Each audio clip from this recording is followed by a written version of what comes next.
ஈரானிடமிருந்து நிபந்தனையற்ற சரணடைதலை எதிர்பார்க்கிறேன்.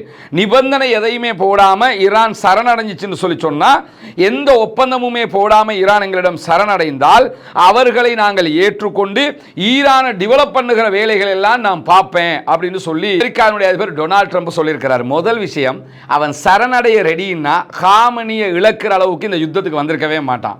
சரணடைய ரெடின்னா ஆல்ரெடி ஒப்பந்தத்திலேயே அவன் சரணடைஞ்சிட்டு போயிருப்பான். தெளிவா என்ன சொன்னாங்க, இந்த சரணடையில எல்லாம் கிடையாது, பேச்சுவார்த்தைனா கெத்தா 1 to 1 பேச்சுவார்த்தை நான் வருவோம், இல்லைனா வர்றதை பார்த்துக்கிறோம் போயிட்டானா இல்லையா. இப்போ என்னன்னா சரணடைதல், நிபந்தனையற்ற சரணடைதலுக்கு வந்தா நான் ஏத்துக்கிறேன். உனக்கிட்ட யாரா இதெல்லாம் கேட்டா முதல்ல. இன்றைக்கு இதற்கு பதிலளித்திருக்கக்கூடிய ஈரானுடைய அதிபர் மசூத் பெசக்ஷியன் மிக அழகான அற்புதமான ஒரு பதிவை தன்னுடைய எக்ஸ் தளத்திலே வெளியிட்டிருக்கிறார். அதில் அவர் பேசும்போது என்ன சொல்றாருன்னா, இந்த சமாதானம், யுத்தத்தை நிறுத்துறது, இது எல்லாமே ஈரான் எதையும் செய்வதற்கு எந்த தேவையும் கிடையாது. இதெல்லாம் யார் செய்யணும்னா அமெரிக்காவும் இஸ்ரேலும்.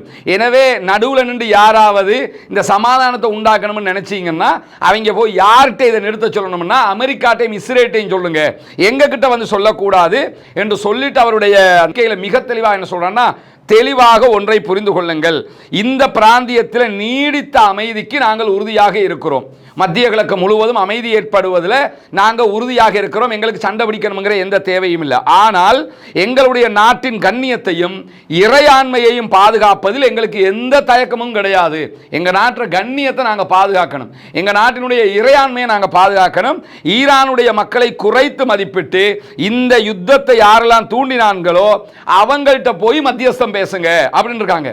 ஈரான்காரன்னா அந்த போய் அடிச்சுட்டு வந்துடலாம், அந்த முடிச்சுட்டு வந்துடலாம் என்று உங்களை தூண்டி விட்டுருப்பாங்களே, இஸ்ரேல தான் சொல்றாரு. இந்த ஆக்கிட்ட போய் நீங்க சமாதானம் பேசுங்க, எங்க கிட்ட யாரும் பேச வர வேணாம், இந்த சரணடைதல்ங்கிற கதையே எங்க கிட்ட வந்துடக்கூடாது. அப்படியே கன்னத்துல 2 முட்டுக்கால வச்சு செவிட்டுல கொடுத்த மாதிரி மசூத் பெசக்ஷியனுடைய அறிவிப்பு வந்திருக்கிறது.